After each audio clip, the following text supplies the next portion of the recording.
బాగుంది. ఆ శూన్య స్థితిలో మీకు ఎలా అంటే, ఆ శూన్య స్థితిలో మీరేదడిగినా భగవంతుడు వింటాడు. ఆయన చైతన్యంతో కనెక్ట్ అయిపోతాం గదా! ఆ ఓకే. శూన్య స్థితిలోనే మీకు ఏ కోరిక ఉన్నా, ఏ బాధ ఏదున్నా అక్కడ చెప్పుకోవాలి. ఇప్పుడు ఓకే. అహల్య ఏం చేసిందంటే, తను ధ్యాన స్థితిలో కంప్లీట్‌గా ఎళ్ళిపోయి, ఆ శ్రీరాముడు చైతన్యంతో కనెక్ట్ అయినప్పుడు ఆయనకర్థమైపోయింది.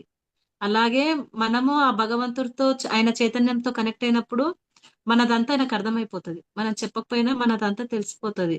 ఆ శూన్య స్థితిలో ఆయనని ఇన్వైట్ హ్మ్. చేసుకోవాలి. చెవయ్యని ఊహించుకోవాలి. బయట మనము ఏ వ్యక్తికి చెప్పినా విననప్పుడు ఎవరికీ చెప్పకుండా భగవంతుడితోటే మాట్లాడాలి. ఆ శూన్య స్థితిలోనే మాట్లాడుకోవాలి. ఎప్పుడైనా అది హ్మ్. గుర్తుపెట్టుకోవాలి. ఒక శూన్య స్థితికొచ్చినామంటే అక్కడ ఎరుక వచ్చేస్తది మనకు ఆటోమేటిక్‌గా. వచ్చినప్పుడు మనకి ఏ ఓకే. సమస్యున్నా, ఏ బాధున్నా, ఏవున్నా ఆ శివుడిని అక్కడ ఊహించుకొని దాన్ని సోల్ టాక్ గూడా అని అంటారు. వీలైతే ఎక్కువ ప్రెషర్ ఉన్నప్పుడు ఆ మనిషి యొక్క రూపాన్ని ఊహించుకొని, ఇక్కడ మారని వ్యక్తులని అక్కడ మార్చుకోవచ్చు. హ్మ్. అలా మనము ఈ శూన్య స్థితిని ఇలా చేసుకోవచ్చు. ఉపయోగించుకోవచ్చు. Okay madam. వాళ్ళ ఆత్మతో మనం కనెక్ట్ అయ్యి ఉంటాం గదా! ఆ శూన్య స్థితిలో. హ్మ్. అప్పుడు మనం ఏది అడిగినా ఇప్పుడు ఫోన్‌లో ఏది చెప్తే వాళ్ళకెలా అర్థమవుతుందో, అలాగే భగవంతుడితోటి మనం కనెక్ట్ అయ్యి ఉంటాం గాబట్టి, అది ఈజీ అన్నమాట. మనం ఫోటోలో దేవుడికి కొబ్బరికాయ, టెంకాయలన్నీ గొట్టి పూజ చేసి చెప్తే అర్థం గాదు. ఎప్పుడైతే శూన్య స్థితికెళ్ళిపోతామో, అక్కడ డైరెక్ట్ ఫోన్ మాట్లాడినట్టే అయిపోతది. ఓకే. ఓకే. ఇంకా మేడం ఏమైనా డౌట్స్ ఉన్నాయా? ప్రతిభ గారు బాగున్నారా? ప్రకృతి వ్యాలీలో కలిసాం బాగున్నాను. కదా లక్ష్మీ కుమారి. అవునవును. కలిసాం. ఆ, మేడం బాగా ఇంకేమన్నా చేయించారు. డౌట్స్ ఉన్నాయా? అంటే నేను ఈ కర్మలు ఎలా ఉందంటే నా లైఫ్‌లో పర్సనల్ నా లైఫ్ గురించి జెప్తాను. ఓకే. ఎప్పుడైతే మన జీవితం మనకేదైతే కావాలి, ఇందులో నేను హ్యాపీగున్నా అంటే ముందు ఉండాల్సింది సాధన. ధర్మంలో ఉండాలి. విశ్వానికి సేవ చేస్తూ ఉంటే ఆ భగవంతుడు ఇలా బట్టి నడిపిస్తాడు. నేనెలా అయిపోయానంటే నేను కంప్లీట్‌గా ఎలా అయిపోయానంటే సరెండర్ అయిపోయా. సరెండర్. ఎలా అయిపోయానంటే నాకు బీపీ వచ్చింది. 224 నాకు బీపీ వస్తే డాక్టర్ అన్నారు. నిన్ను ఇమ్మీడియేట్‌లీ నైట్‌లో నేను అడ్మిట్ చేయాలి. ఒక కాల్ చెప్తే అడ్మిట్ చేస్తా, ఐసీయూలో పెడతా అన్నప్పుడు, నేను ఏ టాబ్లెట్ ఏసుకోలేదు. అంటే అది నాకు గట్టిగా కర్మ ఉండిపోయింది. ఆ కర్మ నేనేం చేశానంటే మెడిసిన్ ఏసుకున్నా నాకు తగ్గనప్పుడు, నేను ఈ రాత్రంతా కూర్చోవడము, ధ్యానంలో కూర్చోవాలి. నేను దేవుడిని ఒకటే అడిగా. నేను సరెండర్ అయిపోయా. నా లైఫ్ నీ చేతిలో పెట్టిన. నన్ను ఉంచుతావా? ఉంచు. లేదు నాతో ఏం లేదు ఈ భూమికి అవసరం లేదంటే నన్ను తీసుకెళ్ళిపో గాని బెడ్ మీద నన్నెయ్యొద్దు. నేను మంచం మీద నేను ఆ స్థితిలో ఉండలేను. నన్ను ధ్యానంలోనన్నా తీసుకెళ్ళు. నాతో ఏదైనా పని చేయించు. నాతోటి పని చేయించుకోవడానికి నన్ను వాడుకో అని నేను కంప్లీట్‌గా సరెండర్ అయిపోయా ఆ భగవంతుడికి. ఎప్పుడైతే నేను ధర్మంలో ఉంటూ నేను ఒకటే అడిగా. నేను సేవ చేయాలనుకుంటున్నా. నేను బ్రతకాలనుకుంటున్నా. నా పిల్లలు నా బాధ్యత. నేను కంప్లీట్‌గా సరెండర్ అయిపోయా గాబట్టి, నువ్వే నన్ను నడిపించు అంటే, ఈ రోజుకి నన్నెలా నడిపిస్తున్నాడంటే, నా నాలుక మీద నేను మాట్లాడే మాట గూడా నాకి ఒక గంటలో జరిగిపోతుంది. నేను కంప్లీట్‌గా సేవలోనే. ఇంకా నాకు ఎలా అంటే, ఎప్పుడు నా థాట్ గూడా నేను ప్రచారం జెయ్యాలి, నేను క్లాసులు జెప్పాలి, నేను జ్ఞానం ఇవ్వాలి, ఒక గురువుగా అవ్వాలి. నా మైండ్‌లో ఇదే ఉంటది. ఈ మైండ్‌తో ఉంటున్నప్పుడు నేను కొత్త కర్మలేం చెయ్యట్లేను. ఇప్పుడు నాకు కొత్త కర్మలు చేసే అది ఆ మైండ్ గూడా లేదు. ఒకటే అడుగుతా. నేను క్లాస్ చెప్పాలన్నా నాలో నువ్వే వచ్చి చెప్పు. నా నుంచి ఏదైనా మెసేజ్ ఇవ్వాలనుకుంటున్నా నువ్వే ఇవ్వు. అంటే కంప్లీట్‌గా ఆయనతోటి నేను ఉండిపోయా. ఉండిపోయినప్పుడు ఏమైపోతుందంటే మనం కొత్త కర్మలు చెయ్యము. వచ్చిన దాన్ని దగ్ధమైపోతున్నాయి. ఎలా అంటే నా లైఫ్‌లో నేనెన్నో తెచ్చుకొనున్నానేమో. నా గమ్యం ఏంటంటే నాకర్థమైపోయింది. నా గమ్యం ఏందో నాకు తెలిసిపోయింది. నేను ఈ భూమి మీదకొచ్చిందే నేను సేవ కోసం వచ్చినా, దాంతో పాటు కొన్ని కర్మల్ని తెచ్చుకున్నా. ఆ కర్మలు ఏ రూపంగా నాకొస్తున్నాయంటే, ఈ ఆధ్యాత్మికంలో మిల్లారప్ప ఏదైతే కష్టపడ్డాడో, ఏదైతే బాధ అనుభవించాడో, నా జీవితంలో అవే అవుతున్నాయి. ఆధ్యాత్మికంగా ఎప్పుడైతే నేను స్టార్ట్ అయ్యానో, అడుగడుగునా నాకు పడుతున్నాయి. పడినప్పుడు నా ప్లేస్‌లో నేను మామూలుగా ప్రాపంచికంగా నేనుండుంటే నాది వేరే లైఫు. మంచిగా లగ్జరీ లైఫు. ఎలా అంటే ఎప్పుడు పార్టీలని, ఫ్రెండ్స్ అని, కిట్టి పార్టీ అని ఎంజాయ్ చేసేదాన్ని. ఒక ఆధ్యాత్మికలోకి వచ్చిన తర్వాత ఏమన్నా వస్తే మనం అంత తొందరగా కనెక్ట్ అవ్వము అందరితో. మనం ఏమనుకోని వస్తామంటే, మనం మాట్లాడేది అన్నీ మనం ఏం చెప్తాము? No comment, no complaint. మనం ఏది మాట్లాడకూడదు, ఏది చేయకూడదు, కొత్త కర్మలు చేయకూడదు, ఎదగాలి, ఒక గురువు అవ్వాలన్న థాట్ లోనే మనం స్టార్టింగ్ లో వస్తాం. మనకెదురుగా ఏమైపోతదంటే, అంత డిఫరెంట్‌గా ధ్యానంలో ఉన్న వాళ్ళే కొంచెం డిఫికల్ట్‌గా మన ముందుకొస్తారు. వాళ్ళు చెప్పేదే వాళ్ళు ప్రవర్తించనప్పుడు, మన ముందుకొచ్చినప్పుడు మనం ఏమనుకుంటాం, అరే! మనం ఇంత పర్ఫెక్ట్‌గున్నాము, ఇంకా ఎదగాలనుకుంటున్నాము, వీళ్ళెందుకిట్లా ఉన్నారు? మనల్ని ఏదైనా డిస్టర్బ్ చేసినప్పుడు, ఇది మనకంత అవసరమా ఇది వదిలేద్దాము, మళ్ళీ మన లైఫ్‌లోకెళ్ళిపోదాము, దీన్ని ఆపేద్దామని నాతో చాలా మందన్నారు. మేడం మేమెంతో ఇంట్రెస్ట్‌గా వచ్చినాము కానీ మాకివి సిట్యుయేషన్ ఎదురవుతుంది అంటే మేమెళ్ళిపోతున్నాం అన్నప్పుడు నేనొకటే అన్నా. వాళ్ళందరూ ఎందుకొస్తున్నారు? నువ్వు స్ట్రాంగ్ అవ్వడానికే వస్తున్నారు. ఆ టెస్ట్‌లన్నీ ఎందుకొస్తున్నాయి? ఇవన్నీ పట్టుకొని నువ్వుంటావా? వెళ్ళిపోతావా? నేను పట్టుకున్నా. నేనేంటంటే ఎక్కడ పోగొట్టుకుంటే అక్కడ గెలుచుకుంటా నేను. ఎక్కడ దొక్కితే అంత గట్టిగా లేస్తా. ఎంత గట్టిగా కొడితే అంత గట్టిగా పైకి లేస్తా. నేను ఆ థాట్‌లో ఉంటా. అలాగే నా లైఫ్‌లో ఎన్నో కర్మల్ని చూసుకున్నా. చూసుకున్నా నాకు నా ప్రెజెంట్ లైఫ్‌లో నాకు వచ్చే ప్రతి ఒక్క కర్మలో ఒక గత జన్మ జూసుకోవాలి. వాళ్ళని గత జన్మలో జూసుకున్నప్పుడు ఏమైపోతుందంటే, ప్రెజెంట్ వాళ్ళ మీద జాలేస్తది, కరుణ. అరే! ఆమె పెట్టేది నాకు కొంచెమే గదా! అంతకంటే ఎక్కువ దారుణమే నేను జేశా. దాంతో నేను పోల్చుకున్నప్పుడు ఏమనిపిస్తుందంటే, వాళ్ళు జేసేది చాలా చిన్నది. నేను గతంలో అంతకంటే ఎక్కువ పెట్టినా చూసుకున్నప్పుడు క్షమించేస్తా. అలాంటివి నేను ఎంతో మందిని క్షమించినా, వాళ్ళు గత్ లాస్ట్ ఇయర్ నన్నెంతో బాధపెట్టారు. ఎంతో అవమానించిన వాళ్ళు, ఈ ఇయర్‌లో ఎంత మారిపోయారంటే, అసలు నన్ను ఎంత ప్రేమగా మాట్లాడుతున్నారు, హగ్ జేసుకుంటున్నారు. ఒకటే జేశా, సోల్ టాకే నేను జేశా. సోల్ టాక్‌లోనే నేనెంతో మార్చుకున్నా. ఎంతో మందిని అసలైతే వంశీ సార్‌కైతే కృతజ్ఞతలు చెప్పాలి. ఆయన మన జీవితాలు నిజంగా చెప్పాలంటే మన ఫ్యూచర్‌లో ఎంతో బ్యాడ్ జరిగిపోయేది. ఎన్నో దుష్కర్మల్ని మనం చూసుకోవడము, కళల ద్వారా జ్ఞానం పొందడం, వాటిని పోగొట్టుకోవడము, అద్భుతంగా జీవించడం. అది నా లైఫ్‌లో నేను చాలా చూస్తున్నాను. ప్రతి రోజుకి ఎన్నో మార్పులు. ఎన్నో, ఎన్నో, ఎన్నో. అవన్నీ చూసుకోవడం అంటే ఇగ అలవాటైపోయింది. నేనెన్నో చేశాను గదా! నాకన్నీ కనిపిస్తున్నాయి. క్షమించడమే. ఎదుటి వారిని క్షమించాలి. ప్రేమతత్వం నా కళ్ళల్లో ఆ ప్రేమనే కనిపిస్తుంది వాళ్ళ మీద. ఈరోజు గూడా మా షాప్‌లో అంకుల్ అడిగారు. నా ఫ్రెండుంది. ఆమె నా మీద ఎన్నో రాళ్ళేస్తుంది. నేను ధ్యానంలోకొచ్చినా, నేను నాన్ వెజ్ తినట్లేదు. కొంచెం దూరం అయిపోయినా. అంటే వాళ్ళతో అంత కలవట్లేను గదా! వాళ్ళు తీసుకోలేకపోతున్నారు. మాకు దూరం అయిపోయావు. నీ లైఫ్ నీకయిపోయింది. సెపరేట్ అయిపోయిందని ఎన్నో రాళ్ళేస్తుంది. అన్ని రాళ్ళేస్తుంది. మా మా షాప్‌లో ఉన్న అతనికి తెలుసనమాట. నిన్నిన్ని రాళ్ళేస్తుంది. నేనన్నాను, ఎంత జేసినా గూడా నేను క్షమించేస్తా అంటే, మేడం మిమ్మల్ని చాలా అంటుంది, చాలా జేస్తుంది అనన్నారు. అన్న తర్వాత నాకు వెంటనే ఒక కాలొచ్చింది. తను శారీస్ బిజినెస్ చేస్తది. అయితే నన్నడిగింది, "ఎక్కడ బావుంటాయి?" అంటే, "నా ఫ్రెండుంది. నా ఫ్రెండ్ దగ్గర చాలా బావుంటాయి. మీరక్కడ తీసుకోండని" నంబర్ అవన్నీ పెడితే ఆయన ఒకటే అంటున్నాడు, "నీ మీద ఇన్ని రాళ్ళేస్తుంది. ఇంత చేసినా గూడా కాసేపట్లో ఫోను రాగానే మళ్ళీ ఆమె నంబర్ ఇచ్చి ఆమెకి హెల్ప్ జేస్తున్నావు" అంటే, నా మైండ్ అట్లా మారిపోయింది. అంటే ఆమె ఎంత బాధ పెట్టినా గూడా మనకిప్పుడు ఏంటంటే ప్రతిరోజు గుణాలు మారుతూ ఉంటాయి. ఒక్కరోజు ఒకలా ఉండవు. రోజు రోజుకి సిట్యుయేషన్‌ని బట్టి మన గుణాలు మారినప్పుడు ఒక్కొక్కసారి మనకు తెలియకుండానే మనం చేంజ్ అయిపోతాం. అనొద్దు, ఈ మాట అనొద్దు అంటాము, అంటాము. అన్నాక అరే! నేనిట్లా అనకూడదు గదా! అని అప్పుడు మనం తెలుసుకుంటాం. అట్లా ప్రతి ఒక్కరి లైఫ్‌లో అయిపోతది. అప్పుడేం చేయాలంటే ఎరుకను పెంచుకోవాలి. నాలో ఆ ఎరుక ఉంది. ఆ ఎరుకతోటి ఏం చేస్తా అంటే ఒక మాట అనాలన్నా గూడా ఇది నా డిజైన్‌లో భాగమే. ఇప్పుడు నాకు ఈ లైఫ్‌లో ఇది జరగాలని ఉంది గాబట్టి ఆమె వల్ల నాకు జరిగిందిది. ఆమె తప్పు గాదు. నా లైఫ్‌లో ఇది జరగాలి అంటే ఇప్పుడు వశిష్ఠ మహర్షి ఉన్నారు. తన 100 మంది కొడుకులని విశ్వామిత్రుడు చంపేస్తాడు. 100 మందిని చంపేసినప్పుడు అందరంటారనమాట.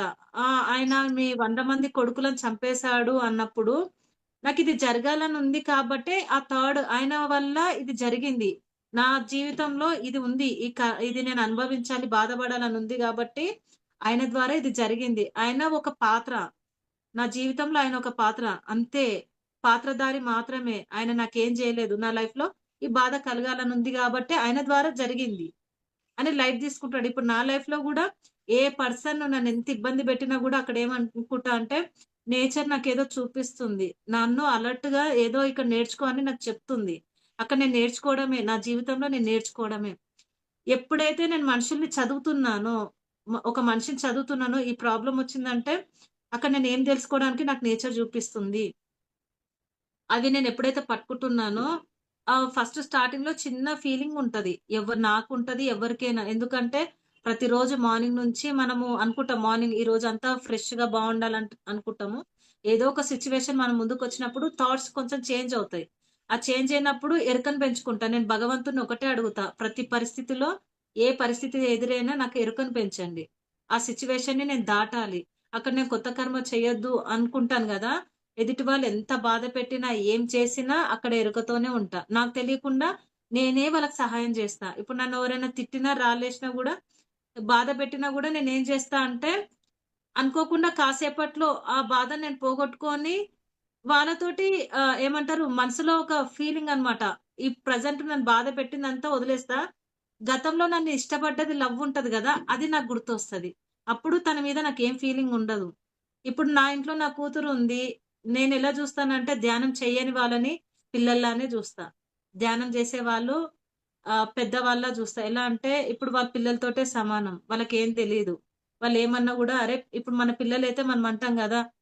ఫస్టు ఏదన్నా తప్పు చేస్తే ఒకసారి జెప్తాము, 2 సార్లు జెప్తాం, మూడోసారి మనము నాలుగోసారి మనం నచ్చజెప్తాము లేదా ఒక దెబ్బేసి చెప్తాం. అలాగే ధ్యానం చెయ్యని వాళ్ళు గూడా మన పిల్లలతోటే సమానం. వాళ్ళని మనం అర్థం జేసుకోవాలి. అరే! వీళ్ళకేం తెలీదు గదా! జ్ఞానం లేదు గదా! వీళ్ళు ఇట్లనే జేస్తారు. మనం ధ్యానం చేస్తున్నాం, జ్ఞానం పొందుతున్నాము, అంతా తెలుసుకున్నప్పుడు మనమెలా ఉండాలి? అది నేను పట్టుకున్నాను. అలా నా కర్మల్ని ఏదైనా సరే, ఏ కర్మొచ్చినా గూడా దాన్ని పట్టుకోవడం. ఏంటంటే మౌనంగా ఉండడం. మెయిన్ ఏందంటే ఏం జరిగినా మౌనంగా ఉండాలి. అది ఎంతవరకు అంటే వాళ్ళు అధర్మంలోకొస్తున్నారు అంటే అక్కడ మనం ఖండించాలి. అక్కడ విచక్షణతోటి ఫైట్ జేసుకోవాలి. అన్నిటికి మనం మౌనంగా ఉండొద్దు. ఒక స్టేజ్ వరకు ఉండి వాళ్ళకది శిక్ష కాదు శిక్షణ. మనం ట్రైనింగ్ ఇస్తున్నాం. మనం టీచర్స్ గదా! పైనుంచి దిగి వచ్చిన దేవతలమంటారు గదా! పత్రి సారు. మనమందరం ధ్యాన ప్రచారం జేయడానికొచ్చినాము. ఇంకా ఎదగాలి. యోగులుగా, ఋషులుగా మారాలి. ఉన్నతంగా ఎదిగి ఎంతో అద్భుతమైన లోకాల్లో అద్భుతంగా జీవించాలనే ఉద్దేశ్యంతోటే భూమి మీద జన్మ తీసుకున్నాం. అలాంటప్పుడు మన వాస్తవాన్ని మనమే సృష్టించుకున్నామనేది ఎరుకను పెంచుకుంటూ ఉండాలి. నా జీవితంలో ఎన్నో అద్భుతాలు. ఈరోజు ఎలా అయిపోయిందంటే ఎంతోమంది నన్నన్నారు, "అసలు నీకు క్లాస్ చెప్పడం రాదు. నువ్వు ఇలా చెప్తావు, అలా చెప్తావు" అంటే నేను ప్రయత్నం చేస్తున్నా. నాకొకటుంది. అరే! నాలో ఇంత మార్పుంది. నేనింత చేంజ్ చేసుకున్నా. నేను చెప్పేది వాళ్ళకర్థం అవ్వాలి. వాళ్ళ హ్యాపీనెస్‌లో నా హ్యాపీనెస్ ఎతుక్కుంటున్నా. నీ వల్ల నాకిది మంచి జరిగింది అంటే, వాళ్ళ మొఖంలో ఒక ఆనందము నా కడుపు నింపేస్తుంది. దానికోసం నేను ప్రచారంలోకెళ్ళిపోతున్నా. అలాంటప్పుడు ఆ భగవంతుడు నా ముందుకి ఎన్నో అవకాశాలు నాకు తీసుకొస్తున్నాడు. అలా నేను ముందుకి చాలా వెళ్ళిపోతున్నాను. అసలు నాకు తెలియకుండానే ఎన్నో అసలు కడతల్లో గాని, ప్రకృతి వ్యాలీలో గాని, పీఎంసీలో ఇప్పుడు నాకు ఒక యాంకర్‌గా వచ్చింది. గురు సాంగత్యం అని. నాకు ఎవరైతే అన్నారో నీకు క్లాస్ చెప్పడానికి రాదు, నీకు జ్ఞానం రాదు, ఏదేదో ఎన్నో అన్నారు. నేను పట్టించుకోలేదు. వాళ్ళన్నారని నేను బాధపడలేదు. నాకక్కడేందంటే మాస్టర్స్ ఇంకా హింట్ ఇచ్చారన్నమాట. ఆమె ద్వారా నాకు హింట్ ఇచ్చారు. అరే! నేను ఇంకా కొంచెం చేంజ్ అవ్వాలి. నన్ను నేను మార్చుకోవాలి. తను అట్లా అన్నందుకు నేను బాధపడలేదు. ఓహో! మాస్టర్స్ ఇంకా నాకి చెప్తున్నారు. నీలో ఇది ఉంది. ఇది మార్చుకో. ఇంకా నువ్వు స్ట్రాంగ్ అవుతావు అన్న విధంగా నేను తీసుకుంటున్నా. ఎవరైనా ఒక మాట తిట్టిందనుకో, ఆ మాటని నన్ను తిట్టిందనుకోవట్లే. ఆ మాటలో ఏమర్థం ఉంది? ఆ మాటలో నేను ఇంకేం మార్చుకోవాలనే అనే దాంట్లోనే నేను వెళ్ళిపోతున్నా. అలా నా జీవితంలో అద్భుతాలే అద్భుతాలు. మొత్తం ఎలా అంటే ఎవరి మీద కోపాలు, ద్వేషాలు ఏవుండవు. ఆ కలల ద్వారా కర్మల్ని జూసుకోవాలి. ప్రస్తుతం ఉన్న మనుషులని అర్థం జేసుకోవాలి. వాళ్ళని మనం ఎప్పుడైతే అంగీకరిస్తామో, అవును నా కళ్ళ ముందున్నది గత కాలంలో నా చైతన్యమే వాళ్ళనిట్లా మాట్లాడిస్తుంది. వాళ్ళల్లో నన్ను నేను చూసుకుంటున్నా. అరే! నన్ను తిడుతున్నాడంటే ఇంతకుముందు బానే తిట్టున్నాను గదా! తిట్టించుకుంటున్నాను. సరే చెల్లుకి చెల్లని జెప్పేసి క్షమించేయడము, ప్రేమగా ఉండడము. నాకు ప్రేమ నేను ప్రేమతోటే వాళ్ళని దక్కించుకుంటున్నా. వాళ్ళేం జేసినా నా కళ్ళలో ప్రేమ, నవ్వుతా. వాళ్ళేమన్నా హాయ్ జెప్తా. అసలు నాకే అనిపిస్తది నేనేంటి ఇట్లా మారిపోయాను అనుకుంటా. నాకెప్పుడూ అందరితో కలిసుండాలనే ఇష్టం. నాకెంత దూరమైనా గూడా వాళ్ళ దగ్గరికెళ్ళి పక్కన నిలబడి స్మైల్ ఇస్తా. అంటే వాళ్ళని నా దారిలో తెచ్చుకుంటా. నా ప్రేమలో వాళ్ళని బెట్టుకుంటా. ఎందుకంటే ఇది చిన్న లైఫు. ఈ లైఫ్ మళ్ళీ మనకు రాదు. ఇంతమందిమి ఇప్పుడు కలిసామంటే ఇష్టపడి మనం అందరం డిజైన్ చేసుకొని వచ్చినాము. దీన్ని నేను వేస్ట్ చేసుకోను. వాళ్ళలో రాని, ఇప్పుడు కాకపోతే రేపు రావచ్చు. లాస్ట్ ఇయర్‌లో నన్ను బాధ పెట్టిన వాళ్ళందరూ ఈ సంవత్సరంలో అందరూ నాతో ఎంతో ప్రేమతత్వంతో ఉన్నారు. ఎంత బావున్నారంటే నాకు నిజంగా అనిపిస్తుంది. ఇంత ఈ కర్మ విపాకంలో, ఈ కర్మ ధ్యానంలో ఇంత ఉంటదా? ఇంత మార్పు ఉంటదా? అది నా జీవితమే. నా జీవితాన్ని నేనెంతో మార్చుకున్నాను. ఈరోజు నాకు ఎన్నో అవకాశాలు, ఎన్నో ఫోన్సొచ్చి మీరు అది చెప్పండి, రేపు అది చెప్పండి. నాకు కంప్లీట్‌గా బిజీ. ఈరోజు నేను ఆస్ట్రేలియాలో నేను కౌన్సెలింగ్స్ ఇస్తున్నాను. వస్తున్నారు నా దగ్గరికి వస్తూ ఉన్నారు. నాకు హ్యాపీనెస్ ఆ విశ్వానికి ఎప్పుడైతే నేను ప్రామిస్ చేశా. నేను సేవ చేయాలనుకుంటున్నాను. నన్ను చేపించు. నన్ను విశ్వానికి సేవ చేయాలనుకుంటున్నాను గదా! నాకు సహాయం చేసే అదృష్టాన్ని నాకు కల్పించన్నానా, నాకు వస్తూనే ఉన్నాయి. నా ఫ్యామిలీ నాకెంతున్నా గూడా నా పక్కన టైం పెట్టుకున్నాను. ఈ టైంలో నేను ఈ సేవ చేయాలని ప్రతిరోజు నైట్ నాదొక గ్రూప్ ఉంది. 10-11 వరకు కర్మ విపాకం ప్రతిరోజు నిష్కలంక సాధన. ఒకరోజు అది, ఒకరోజు ఇది చేపిస్తూ ఉంటాను. అందులోనే నా హ్యాపీనెస్. ఏమన్నా డౌట్స్ ఉన్నాయా? ఏమన్నా అంటే సమస్యలు, అనారోగ్య సమస్యలు గాని ఏవైనా, ఎవరైనా బాధ పెట్టినా దాన్నెలా తీసుకోవాలి? ఎవరన్నా మాట్లాడతారా మేడం? ఎవరన్నా మీ ప్రాబ్లమ్స్ ఏమన్నా ఉన్నా మేడంకి చెప్పాలన్నా చెప్పచ్చు. చాలా బాగా అద్భుతంగా చెప్పావమ్మా, చాలా బాగుంది. ఇప్పుడు సేవ చేయటం, ఇప్పుడు మన యూనివర్సిటీని కోరుకోవాలంటే ఏ రకంగా కోరుకోవాలి? నేను సేవ చేయాలనుకుంటున్నాను అనుకున్నప్పుడు ఏ రకంగా కోరాలి? ఎలా అంటే ఫస్ట్ మనలో ప్యూరిటీ రావాలి. మనం ఏంటంటే నేను కంప్లీట్‌గా ఏమంటానంటే నేను ఈ జన్మ తీసుకుందే ఈ సేవ కోసమేమో. నేను చెయ్యాలనుకుంటున్నా. నాకు చేపి అన్నప్పుడు ఏం చేస్తదంటే రియల్ గానే ఆ విశ్వము, ఆ యూనివర్సల్ ఏం చేస్తదంటే మనం ఎప్పుడైతే ప్రామిస్ చేస్తామో నేను సేవ చేయాలనుకుంటున్నా అన్నప్పుడు కరెక్ట్ నెక్స్ట్ డే నుంచే నీ దగ్గరికి హెల్ప్ కోసం వస్తారు. ఒక కాల్ అన్నా వస్తది. ఒక సమస్యతో మీ దగ్గరకొస్తది. వచ్చినప్పుడు అక్కడ మీరు ఎలా హెల్ప్ చేస్తారనే దాని మీద మీకు తెలిసిపోతది. ఆ విశ్వం మీరు కోరుకున్నప్పుడు యూనివర్సల్ మీకిస్తుందా లేదా అనేది మీకప్పుడే అర్థమవుతది. ఎప్పుడైతే నేను అనుకుంటానో, నేను సేవ చేయాలనుకుంటానో అప్పుడు నాకు వస్తూ ఉంటాయి. మొన్న నేను జేతవనం ఎళ్ళాను. జేతవనంలో నాకు ఆహ్, అక్కడ స్పీచ్‌కిచ్చారనమాట. స్పీచ్ ఇచ్చాను స్టేజ్ మీద. నేనన్నాననమాట. నాకు ధ్యాన ప్రచారం చేస్తుంటే ఎక్కడ లేని ఎనర్జీ వస్తుంది. నాకు ధ్యానం చేసేటప్పుడు ఏ ఎనర్జీ వస్తుందో, ప్రచారం చేసినప్పుడు, క్లాసులు చెప్పినప్పుడు అంతే ఎనర్జీ నేను పొందుతున్నాను. అందులో నాకు ఆనందం వస్తుంది. ఎదుటివారి కళ్ళల్లో ఆనందం, నా వల్ల మంచి జరిగినప్పుడు ఆ ఆనందమే నా సచ్చిదానందం అవుతుంది. అప్పుడు నాకెంతో సంతోషంతో ఇంకా చేయాలని నేను ముందుకెళ్తున్నాను అన్నప్పుడు, అక్కడ పత్రి సార్‌ది గురుస్థాన్ ఉంది జేతవనంలో. అక్కడ ఒక ఆమె హస్బెండ్‌తో ఫైట్ చేసి 2 crores loss, love marriage, parents ఎవ్వరు లేరు. ఇద్దరికీ పడలేదు. ఇంట్లో చెప్పకుండా వచ్చేసింది. ఫ్రెండ్ ఎంబడి జేతవనానికొచ్చింది. వచ్చేసి నేను స్టేజ్ మీద ఉన్నా, దిగుతుంటే నా చేయి పట్టుకొని ఏడుస్తుంది. నేనక్కడ ధ్యానం చేస్తున్నా. పత్రి సార్‌ని అడిగా. నా లైఫ్ ఇలా అయిపోయింది. గందరగోళం అయిపోయింది. నా పరిస్థితి ఏంది అని నేను ప్రేయర్ చేస్తుంటే, మీరు మాట్లాడే స్పీచ్ నా చెవులో ఇనిపిచ్చింది. నేను కౌన్సెలింగ్ ఇస్తాను. వాళ్ళలో ఆనందం నాకు ఆనందం ఇస్తుంది అనేది వినిందంట. విని వచ్చి నా హ్యాండ్ పట్టుకొని మేడం నాకు హెల్ప్ చేయండి అనంటే, ఆ రోజు పక్కకు తీసుకెళ్ళి కూర్చోబెడితే ఏడుస్తుంది. ఏడుస్తుంటే సరే నువ్వు ముందు ఏడువు. నీ బాధ ఎంతుందో అంత పోయినంక నేను నీతో మాట్లాడతా అని చెప్పి ఆ అమ్మాయి అంతా ఏడ్చినంక 10 మినిట్స్ అయినంక మొత్తం క్లియర్‌గా చెప్పా. అసలు మనం భూమి మీదకి ఎందుకొచ్చినాము? ఈ కష్టాలు ఎందుకు తీసుకొచ్చినాం? కర్మ సిద్ధాంతం, ఆత్మజ్ఞానం అంతిచ్చినంక ఒకటే మాటన్నా. నెక్స్ట్ ఇయర్ నీ హస్బెండ్ తోటి, మీ బాబుతోటి నువ్వు ఈ ఇయర్‌కి ఇక్కడికి రావాలి. నేను గూడొస్తా. నాకు నువ్వు ఒక మంచి ఫ్యామిలీ తోటి కనిపియాలి అనన్నాను. అంతకుముందు ఆ అమ్మాయి ఏమనిందంటే, నేను విడిపోదాం అనుకుంటున్నా. ఇంక నాకు సెట్ గాదు. ఆయన ఏ లాస్ అయినా నా మీదనే అంటున్నాడు. నా లైఫ్ ఇట్లా అవ్వడానికే నువ్వే కారణం అంటున్నాడు. నన్ను అప్పుల పాలు చేశావు. నా జీవితం నాశనం చేసినావు అన్నాడు. ఇంక నేను పోను. నేను సెపరేట్ నా బాబుని తీసుకొని బ్రతుకుతా అనింది. అన్న ఆమెని నేను ఇవన్నీ చెప్పిన తర్వాత ఇంక కళ్ళు తెరుచుకొని వెళ్ళిపోయింది. వెళ్ళిపోయినంక థర్డ్ డే నాకు కాల్ చేసింది. మేడం నేనింకా ఇంటికెళ్ళలేదు. వెళ్దాం అనుకుంటున్నా అంటే ఒకటే అన్నా. "నువ్వు బిజినెస్‌లో లాస్ అయితే మీ ఆయన వదిలేస్తే నీకెలా ఉంటది? ఇప్పుడు అందరిని వదులుకొని నిన్ను పెళ్లి చేసుకొని ఇంత సఫర్ అవుతున్నాడు. నువ్వు సపోర్ట్‌గా ఉండాలి గదా!" అన్ని చెప్పి నేను ఒకటే అన్నా, ప్రేమగా మళ్ళీ మాట్లాడితే నువ్వు మాట్లాడు. ఇంటికెళ్ళిన తర్వాత ఆయన ఎదురుగా కూర్చొని నీ మనసులో ఉన్నదంతా చెప్పు. ఓపెన్ అప్ అయ్యి అన్ని మాట్లాడుకో. ఫ్రెండ్స్ లాగా ఉండాలి. నువ్వెందుకు ఈగో చూపిస్తున్నావు అన్ని చెప్పిన తర్వాత ఆ అమ్మాయి ఒక 3, 4 డేస్‌కి నాకు ఫోన్ చేసి అనింది. మా హస్బెండ్ దగ్గరకొచ్చిన హ్యాపీగున్నా. నా లైఫ్ సెట్ అయిపోయింది. మా ఆయన 10 ఏండ్ల నుంచి ఏది ఓపెన్ అప్ అయ్యి నాకేది చెప్పని గూడా ఈరోజు నాకు చెప్పాడు.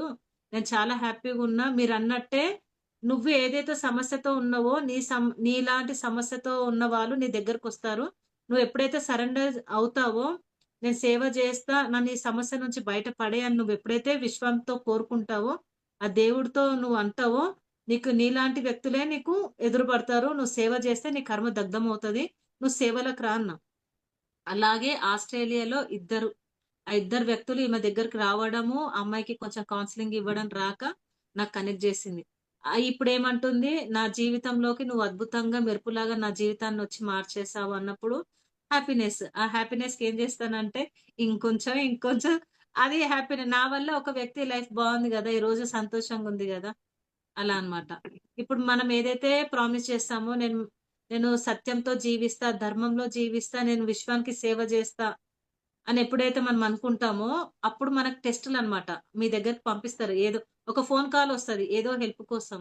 లేదా ఎవరో ఒక వ్యక్తి మీ దగ్గరకొచ్చి మీ హెల్ప్ కోసం వచ్చినప్పుడు, అప్పుడు ఆ భగవంతుడు నీకు ఛాన్స్ ఇస్తాడు. నువ్వు చేస్తావా? లేవా? అని. నువ్వు చే మనం చేస్తూ ఉన్నామనుకోండి, మనల్ని ఇలా పట్టుకొని నడిపిస్తాడు. నువ్వేది అడిగితే అది నీకిస్తాడు. నా కళ్ళ ముందైతే నేను నోట్లో నుంచి మాట్లాడే ఒక అబద్ధం గూడా ఒక గంటలో నాకు నిజమైపోతుంది. నా వాక్కుకి పవర్ పెరిగిపోయి నేను అదే అడిగా సార్‌ని. సార్, నాకు తెలియకుండా నేను ఒక అబద్ధం ఆడినా, అది ఎవరిని బాధ పెట్టలేదు, ఏం అవ్వలేదు. నాకొక క్లాస్ ఉంది, చెప్పేదుంది. మా వాళ్ళు నన్ను ఫోర్స్ పెట్టిర్రు. నువ్వు వెళ్ళగూడదు. ఊర్లో ఉన్నాను. నన్ను ప్రెషర్ పెట్టారు. నువ్విక్కడే ఉండాలంటే నాకు క్లాస్ ఉంది. నేను వెళ్ళాలన్నప్పుడు ఒక చిన్న అబద్ధం చెప్పాను. ఆ అబద్ధం కాస్త నిజమైంది గానీ అది మంచిదే. నాకయ్యింది మంచిదే. అప్పుడు నా నోటికి పవర్ పెరిగినప్పుడు సార్ ఒకటే అన్నారు, "నువ్వు కేర్‌ఫుల్‌గుండు. నీ నోట్లో వచ్చే ప్రతి మాట అది బయటికి నెరవేరుతుంది గాబట్టి అవేర్‌నెస్‌తో ఉన్నా." అంటే వాక్కుకంత పవర్ ఉంటది. ఎప్పుడైతే మనము అన్నిటికి సరెండర్ అయిపోయి సత్యంలో జీవించడం, ధర్మంలో ఉంటే అప్పుడు మన వాక్కుకి పవర్ పెరిగిపోతది. నువ్వేదంటే అదే జరుగుతది. నువ్వేదనుకుంటే అదే జరుగుతది. ఇప్పుడు నా లైఫ్‌లో జరిగేది అదే. కానీ కొంతమందికి కర్మలుంటాయి గదా! అవేంటంటే రియలైజ్ కా కొన్ని రోజులవుతారు. అది పోయిందనంగానే నార్మల్ అయిపోతారు. అలా అవ్వద్దు. ఏంటంటే ప్రతిరోజు మనం ధ్యానం చేసినప్పుడు 10 నిమిషాలు ఖచ్చితంగా ప్రతిరోజు కర్మ విపాకం, ప్రతిరోజు సారీ చెప్పుకోవాలి. చెప్తూ ఉంటే ప్రెజెంట్ నెక్స్ట్ అంటే ఫ్యూచర్‌లో వచ్చే కర్మ గూడా ఇప్పుడు దగ్ధం అయిపోతది.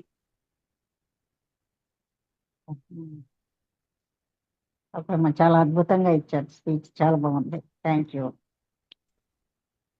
Thank you. థ్యాంక్ యూ అమ్మా. థ్యాంక్ యూ ఇంకేమన్నా అమ్మా. ఎవరికైనా క్వెషన్స్ అట్లా ఏమన్నా ఉన్నాయా? ఆర్థికంగా బయటపడాలంటే ఏం చేయాలి మేడం? ఆర్థికంగా అంటే మేడం ఫైనాన్షియల్‌గా డబ్బు ప్రాబ్లమ్. ఫైనాన్షియల్‌గా యాక్చువల్లీ నేను దీంట్లో ఆహ్, ధనానికి సంబంధించిందే క్లాస్ చెప్దామనుకున్నాను. ఇది బావుంటది. ఇదెలా అంటే టెక్నికే. ఇప్పుడు నేనొక కథ చెప్తాను. అదేంటంటే ఇప్పుడు మనకేదైనా ఫైనాన్షియల్‌గా ప్రాబ్లమ్ ఉందనుకోండి, ఇది గూడా రిక్వెస్టే. ఎక్కడైతే మనము శూన్య స్థితికెళ్ళిపోతామో ఆ భగవంతుడితో చెప్పుకోవాలి. ఈ సమస్యతో ఉన్నా గదా!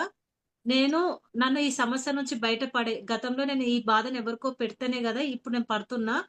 ఈ బాధని న న ఈ కర్మ నుంచి నన్ను బయటపడే నేను విశ్వానికి సేవ జేస్తా. వీలైనంత సేవ చేస్తా. నేను ధర్మంలో జీవిస్తా అని మనం ఎప్పుడైతే ప్రామిస్ చేస్తామో, చేసినంక మనము సేవ చెయ్యాలి. నీ ముందుకి ఎవరు అయితే వస్తారో ఇప్పుడు లక్ష్మీదేవి ఏమంటదంటే శంకర ఆహ్, ఆది శంకరాచార్యులు ఇది ఉంది గదా! స్టోరీ. దాంట్లో ఏంటంటే ఆయన అందరింటికి భిక్షం అడుగుతూ ఎళ్తాడన్నమాట. ఒక పూరి ఇంట్లో ఒక ఆమె ఉంటది.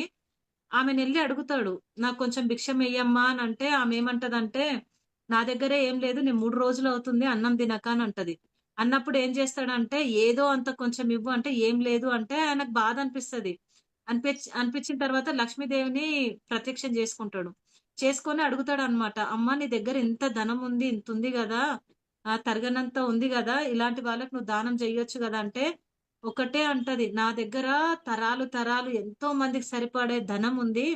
అది నాకు ఇవ్వడానికి సమస్య ఏం లేదు. నేను ఇచ్చేస్తాను. కానీ వాళ్ళు ఏం ధర్మం చేయలేదు. ఏ పుణ్యం చేయనప్పుడు నేనెలా ఇస్తాను?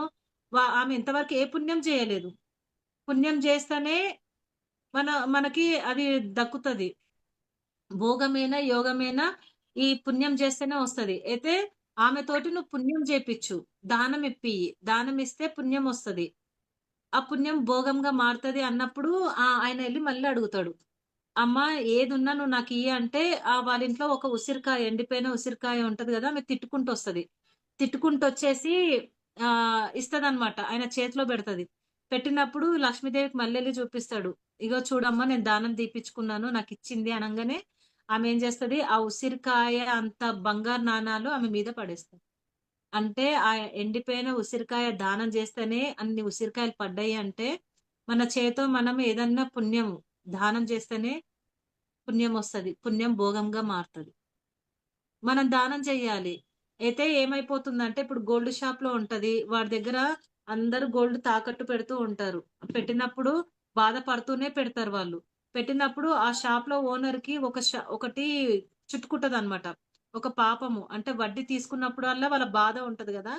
అది యూనివర్సల్‌కెళ్ళి ఆయనకి రివర్స్ అవుతదని ఆయన ఏం చేస్తాడంటే, ప్రతి సంవత్సరం దివాళీ గాని, న్యూ ఇయర్‌కి గాని ఏదో ఒక ఫెస్టివల్‌లో గిఫ్టులు పెట్టుకుంటాడు. వాళ్ళొచ్చినప్పుడు వాళ్ళ బాధ ప్రతి ఒక్కరికి ఫోను జేసి వాళ్ళేం జేస్తారంటే గిఫ్టులిస్తారంట. ఆ గిఫ్ట్ జూసినప్పుడు వాళ్ళలో హ్యాపీనెస్ ఒస్తది. వాళ్ళ దగ్గర ఏమి వా వాడు వడ్డీలు కట్టినప్పుడు వీళ్ళు బాధపడతారు గదా! ఆ బాధ ఆయనకు తగలొద్దు, శాపంగా మారొద్దనేసి గిఫ్ట్ రూపంలో వాళ్ళు ఇప్పుడు ఏమి కొనకుండా, ఏం జేయకుండా ఒక కాస్ట్‌లీ హ్యాండ్ బ్యాగో, ఏదో పెద్ద లగేజ్ బ్యాగో ఇస్తే ఒక హ్యాపీనెస్ ఒస్తది గదా! హ్యాపీనెస్ ఏమైపోతదంటే ఆ శాపాన్ని మార్చేస్తది. ఇప్పుడు మనకు షోరూమ్‌లో గూడా బట్టలు కొనుక్కుంటే కాస్ట్‌లీ బ్యాగులిస్తారు. బిల్లు కట్టినప్పుడు మనకి ఏ బాధ అనిపియదు. ఆ బాధ అనిపిస్తది. అరే! ఇంత బిల్ అయిపోయిందని. వాడు రిటర్న్ గిఫ్ట్‌లు ఇచ్చేటప్పుడు ఒక రకమైన ఆనందం వస్తది. అప్పుడేందంటే ఆ ఆనందం విశ్వంలోకెళ్ళిపోయి, ఈ ఎవరైతే బిజినెస్ చేస్తున్నాడో వాడికి ప్లస్ అయ్యి వస్తది. ఇప్పుడు మనం ఎవరికైనా ఇప్పుడు రూ. 1000 కోసం మన దగ్గరకొస్తారు. మనం లేదు అనకుండా ఒక 200 ఇచ్చినామనుకోండి వాడు తిట్టుకోకుండా ఎళ్ళిపోతాడు. వాడు బాధపడుతూ ఎళ్తే ఆ బాధ విశ్వంలోకెళ్ళిపోతది. ఆ బాధ మళ్ళీ మనకు రిటర్న్ ఒస్తది. అదే నువ్వు 200 ఇచ్చినావనుకో ఎంతో అంత హ్యాపీనెస్ ఒస్తది గదా! అది హ్యాపీనెస్ పైకెళ్ళినప్పుడు ఏమైపోతదంటే అది రిటర్న్‌గా ఒక్క పర్సెంట్ పైకెళ్తే 2%గా మనకు భూమి మీద మనకొచ్చేస్తది. అంటే విశ్వానికి మనం ఏదిస్తే అదే మనకు రిటర్న్ ఒస్తది. నువ్వు హ్యాపీనెస్ ఇస్తే హ్యాపీనెస్ ఒస్తది. బాధ ఇస్తే బాధ ఒస్తది. అది రెట్టింపు డబుల్ అయ్యి ఒస్తది. ఇది లాజిక్ అన్నమాట. ఎప్పుడైనా ఫైనాన్షియల్‌గా బాధపడ్డా, మానసికంగా ఏది బాధపడ్డా, ఏదిస్తే విశ్వం మనకదే ఇస్తుంది. ఇప్పుడు మీరు పుణ్యం జేయండి. మీరు దానం జేయండి. ఇప్పుడు ఇదుంది ప్రకృతి వ్యాలీ, జేతవనము అది దానికుంది గదా! వాళ్ళకి మనం దానం జేయాలి. లేదంటే ఇప్పుడు కొన్ని హాస్పిటల్స్ ఉంటాయి. గవర్నమెంట్ హాస్పిటల్స్ ఉంటాయి. లేదా అనాథ అవి ఉంటాయి. చిన్న పిల్లలుంటాయి. వాళ్ళకి సేవ చేశామనుకోండి డబ్బులు మనకు పెట్టి వాళ్ళకి ఫుడ్ గాని, డ్రెస్ గాని, చెప్పులు గాని, దుప్పట్లు గాని అవి చేశామనుకోండి అది మీకు పుణ్యంగా మారి భోగంగా వచ్చేస్తది. నువ్వేదైనా ఇస్తేనే గదా! అది నీకొచ్చేది. మనం ఏమి ఇయ్యకుండా రా అంటే ఎక్కడి నుంచొస్తది? రాదు గదా! మనం ముందు పుణ్యం జెయ్యాలి. దానం జెయ్యాలి. దానమే ధర్మము. అది భోగంగా మారుతుంది మనకి. లాజిక్ అన్నమాట. మీరేదిస్తే మీకేది గావాలో అది మీరియ్యాల్సిందే. అంటే వేలు, లక్షలు గాదు. మీకెంత వీలైతే అంత. మీరెప్పుడైతే విశ్వానికి ప్రామిస్ జేస్తారో, నాకిది మంచి జరిగితే నేనిది సేవ జేస్తా. నన్ను దీంట్లో నుంచి బయటపడే అంటే, మీకు అవకాశం ఆ భగవంతుడే ఇస్తాడు. ఆ విశ్వమే కల్పిస్తది. అప్పుడు ఎరుకతోటి మీరు సాయం జేస్తే, అది మళ్ళీ మీకు తిరిగొస్తది. మీకు డబ్బులివ్వాలి. వాడి దగ్గర లేవు అంటే వాడినొదిలేయాలి. వాడినొదిలేసినామనుకోండి, మనకేదో ఒక రూపంలో అంతకంటే ఎక్కువనే వస్తది. Okay madam. ఇప్పుడు చిన్న అమౌంట్‌లో అయితే దానంగా ఇవ్వచ్చు. కొంతమంది ఫైనాన్స్‌గా ఏదైనా డబ్బులు అడుగుతారు. హెల్ప్ చేయమని అడుగుతారు. పెద్ద అమౌంట్‌లే ఉంటుంది. ఆ! అయితే ఇవ్వలేకపోవచ్చు ఇప్పుడు అప్పుడు మనము. అయితే ఇవ్వగూడదు. అయితే రూ. 1,00,000 అడుగుతారు, 10,00,000 అడుగుతారు గదా! మనకు బాగా తెలిసిన వాళ్ళు 10,00,000 అడిగిర్రనుకో, అప్పుడేమనుకోవాలంటే, ఒక రూ. 1,00,000 ఇవ్వాలి. ఇచ్చి ఏమనుకోవాలంటే, ఇది వస్తే రాని, పోతే పోని. మనం ఎక్స్‌పెక్టేషన్స్ ఇంకా పెట్టుకోవద్దు. ఒకవేళ రూ. 1,00,000 అడిగిర్రనుకోండి, 20,000 ఇయ్యాలి. అదే. ఇప్పుడు ఇప్పుడు ఇవ్వాలి. దానం అయితే వాళ్ళెంత ఓకే. అడిగితే ఇది వాళ్ళు ఎంత అడిగితే అంత మనం ఇవ్వకూడదు. ఇచ్చినాం అనుకోండి అట్టే పోతే ఇంకా మనది ఏమి ఉండదు. ఒకవేళ వాళ్ళు 20,000 అడిగిర్రు అనుకోండి, 20,000 అడుగుతా మనం ఏం చేయాలంటే ఒక 3,000, 2,000 లేదా 5,000 అంటే వచ్చిన వాళ్ళకి ఎంతో అంత ఇచ్చేయాలి. ఇచ్చేయాలి. నా దగ్గర ఇంతే ఉంది. నేను ఇంతనే ఇవ్వగలను. రూ. 1000 అడిగిర్రు అనుకోండి, 100 గాని 200 ఇచ్చి వదిలేయాలి. వాడు ఓకే. ఇయ్యకపోయినా మనకు ఇప్పుడు మన సంబంధం లేదు. దగ్గర అది ఓకే మేడం. మన దగ్గర అమౌంట్ ఉంటుంది. వాళ్ళకి ఇస్తారో ఏదో మనకు డౌట్‌గా ఉంది. అది అక్కడ అబద్ధం చెప్పినట్లు కాదా? అంటే నువ్వు అబద్ధం అని కాదండి. అప్పుడు మనం ఏమనుకుంటామంటే వాడి స్థితి అంటే వాడు కడతాడా? కట్టడా? ఇప్పుడు కొంతమంది కట్టని స్థితి ఉంటారు. వాళ్ళొచ్చి డబ్బులు అడిగిర్రనుకో, మనం ఏం చేయాలంటే వాడు ఇచ్చినా ఇయ్యకపోయినా పోతే పోనీ అని రూ. 1000 అడిగితే 200 ఇచ్చి మర్చిపోవాలి అంతే. ఓకే. మర్చిపోవాలి. సరే నీకు వాడు ఎట్లైనా ఇస్తాడు అన్నప్పుడు వాడు 50,00,000 అడిగిండనుకోండి, మీరు ఒక 10 లక్షలు ఇచ్చి కూర్చోవాలి అంతే. మనం ఓకే. సేఫ్‌లో ఉండాలి. అది మనకి ఒకవేళ పొయ్యేదుంటే అది కర్మ అయితది. ఒకవేళ ఆ! అది కర్మగా అయినప్పుడు ఇప్పుడు మనము ఎవరినో నమ్మి ఇప్పుడు నేనే చెప్తాను. యాక్చువల్లీ నేనే దీంట్లో సంపద క్లాస్ చెప్పాలనుకున్నా. ఈరోజు కర్మ విపాకం కాస్త సంపద క్లాస్ అయ్యింది. నా లైఫే నేను చెప్తాను. ఇప్పుడు మా హస్బెండ్ ఉన్నారు. బ్యాంక్‌లో జాబ్. అయితే మా హస్బెండ్‌కి ఒక ఫ్రెండ్ అన్నమాట. మహబూబ్‌నగర్‌లో ఉంటారు. Gold shop. ఆయన మొత్తం దివాలా తీశాడు. మాకు ఆ విషయం తెలీదు. గోల్డ్ షాప్ ఉంది. గోల్డ్ బిస్కెట్లు వస్తున్నాయి అని చెప్పేసి నాతో నేను కూడా పెట్టాను. నేను డబ్బులు పెట్టాను. బిస్కెట్స్ వస్తున్నాయి. పార్ట్నర్షిప్ అన్నాడు. అలా మా ఆయనతోటి మేము మొత్తం 10 లక్షలు ఇచ్చాము. వాడిని ఎవ్వరు నమ్మలేదు. మేము నమ్మినాము. అది మా కర్మ ఇంకా. అది ఉంది. నమ్మినాము.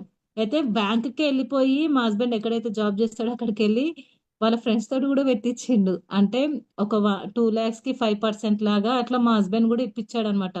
మేము ఇచ్చినాము. మేము ఒక 6 lakhs ఏమో ఇచ్చినాము. మిగతా అంతా వేరే వాళ్ళు జాబ్ చేసే వాళ్ళకి వాళ్ళ శాలరీ సరిపోదు కాబట్టి నెలకి ఇంత ఇంట్రెస్ట్ వస్తది అనే ఉద్దేశంతోటి వాళ్ళు కూడా ఇచ్చారు. దానికి మేము షూరిటీ ఉన్నాం. అలా మొత్తం మా మీద 10 అన్నమాట. అయితే మేమేం చేసామంటే 1 మంత్ తర్వాత వాడు ఒక 1 మంత్ ఇచ్చాడు ఇంట్రెస్ట్. తర్వాత ఇయ్యడం వదిలేస్తే ఇంక మేము మధ్యలో ఉన్నందుకు మేము కడుతూ వెళ్ళిపోయాం. ఎవరిని ఆపలేదు. ఎందుకంటే వాళ్ళ మమ్మల్ని నమ్మి వాడు వేరే వాళ్ళకి నమ్మి డబ్బులిచ్చినప్పుడు ఆ బాధ్యత మేము తీసుకున్నాం. ప్రతి నెల మాకు సాలరీ రావడము, అందరికి పంచి రావడం.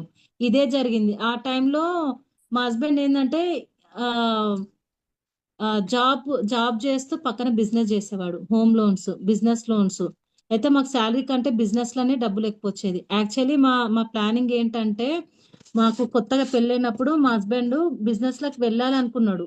కానీ బిజినెస్‌లో ఎట్లుంటదో మనకు తెలీదు. జాబ్‌లో అయితే ఎవ్రీ మంత్ మనకు సాలరీ వస్తది. బావుంటది. బిజినెస్‌లో అనుకో ఎటు కాకుండా అయిపోతాము. ఎందుకులే అని చెప్పి కొన్ని రోజులు ఆగినంక స్టార్ట్ చేద్దాం బిజినెస్ అని చెప్పి ఉన్నారు. అయితే ఈయనదేందంటే గమ్యము ఈయనదేంటంటే నేను బిజినెస్‌లోకి పోవాలి అనేది ఉంది. కానీ పెళ్లయింది, బాధ్యత ఉందని ఆపి జాబ్ చేశాడు గదా! అయితే ఈ వ్యక్తి ఎంటర్ అయ్యాడన్నమాట. మా లైఫ్‌లో ఈయన ఎంటర్ అయినంక మాకు ప్రాబ్లమ్ స్టార్ట్ అయ్యింది. స్టార్ట్ అయిన తర్వాత మా ఆయనకు కసి పెరిగిందన్నమాట. నేను డబ్బులు అంతవరకు కూల్‌గా ఎళ్ళిపోతున్నాడు. మరొక ప్రెషర్ పడాలి గదా! నువ్వు డబ్బులు సంపాదించాలంటే ఒక బొక్క పడాలి గదా! అది వీడి రూపంలో పడిందన్నమాట. పడిన తర్వాత బాగా అసలు సాలరీ కంటే బిజినెస్‌లోనే ఎక్కువొస్తున్నాయి డబ్బులు. వస్తుంటే మా హస్బెండ్ అన్నాడు, "ఆఫీస్‌లో ప్రెషర్ ఎక్కువైపోతుంది. నాకు హెల్త్ పాడైపోతుంది. గ్యాస్ట్రిక్ వచ్చింది. మరేమంటావు" అంటే నేను ఒకటే అన్నా, నాది బిజినెస్సే ఉంది. నువ్వు జాబ్ మానేసేయి. నేను సపోర్ట్ చేస్తా. మనకిప్పుడు ఇది బానే ఉంది గదా! అయినా కాకపోయినా నేను సపోర్ట్ చేస్తా మానేసేయి అన్నా. మానేసిన తర్వాత బిజినెస్‌లో ఏదైతే 10 లక్షలు పోగొట్టుకున్నామో మాకు 20 లక్షలు వచ్చినాయి. మేమేం చేసామంటే వా మమ్మల్ని నమ్మి వాడికి డబ్బులు ఇచ్చిర్రో వాళ్ళందరికీ మేము ప్రతి నెల 1 లాక్ వరకు ఇంట్రెస్ట్‌లే మేము పే చేసేవాళ్ళం. ఇంట్రెస్ట్‌లే. అందరికి మేమేం చేసినామంటే మమ్మల్ని నమ్మినప్పుడు మేము ఎవ్వరిని మోసం చేయొద్దని 5%, 7% లాగా వాళ్ళకి ఇంట్రెస్ట్‌లు ఇచ్చినాము. ఒరిజినల్ డబ్బులు మొత్తం ఎవరికి వాళ్ళకి సెటిల్‌మెంట్ చేసినంక మా బిజినెస్ లెవెల్ పెరిగిపోయింది. అంటే మేము జాబ్‌లో నుంచి ఎళ్ళిపోయినాము. మాకు బిజినెస్ ఆఫీస్ పెట్టుకున్నాము. మా కింద ఒక 7 మందిని వర్కర్స్‌ని పెట్టుకున్నాము. మాది సెపరేట్ లైఫ్ అయిపోయింది.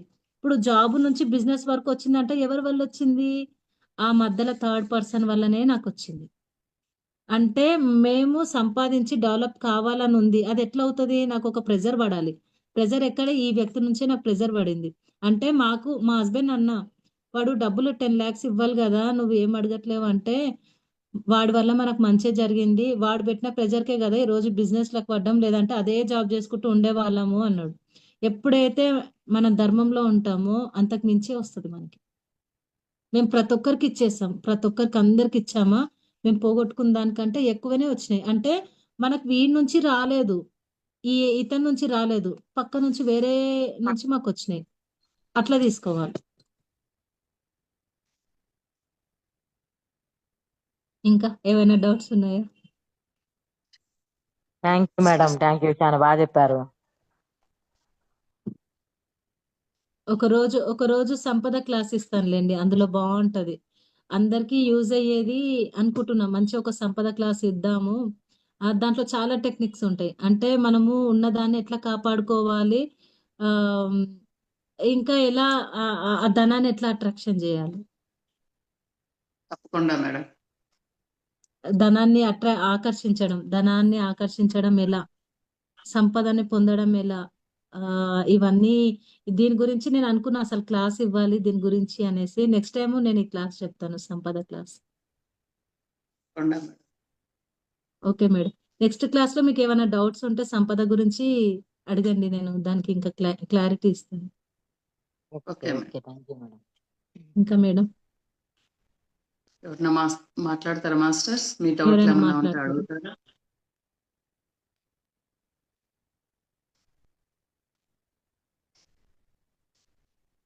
ఓకే మేడం, చక్కటి మీ అనుభవాలతో కర్మ విపాక ధ్యానము, సంపద గురించి రెండు చక్కగా వివరించినారు. Thank you madam.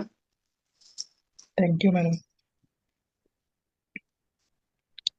మీ నా క్లాస్ విన్న మీకు అందరికి థ్యాంక్ యూ సో మచ్. నాకు ఈ అవకాశం ఇచ్చిన మీకు అందరికి, మేడంకి, మీకు కృతజ్ఞతలు తెలియజేసుకుంటున్నాను. Thank you.